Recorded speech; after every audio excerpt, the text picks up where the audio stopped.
आज दुपारी 4:30 वाजल्यापासून सोलापूर शहरात अवकाळी पाऊस हा मोठ्या प्रमाणात बरसत आहे। या अवकाळी पावसादरम्यानच सोलापूर शहरातील शासकीय रुग्णालय अर्थात सिव्हिल हॉस्पिटल जवळील पोटफाडी चौकात एक भीषण अपघात झालाय। सायंकाळी 5:30 ते 6 वाजण्याच्या सुमारास हा अपघात झालाय।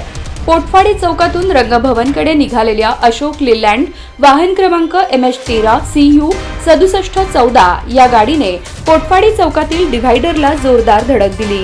अशोक लेलँड या वाहनाचे चाक निघून पडल्याची माहिती मिळत आहे। या धडकेमध्ये गाडी रस्त्यावर पडली। याच वेळी मागून येणारी MH13 DS 6830 ही गाडी या अशोक लेलँडच्या खाली फसली।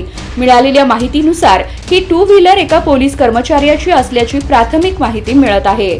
शहरात मुसळधार पावसामुळे पाणी वाहत असल्यामुळे रस्ता दिसला नाही की अन्य काही कारण आहे हे अद्याप समोर आले नाही।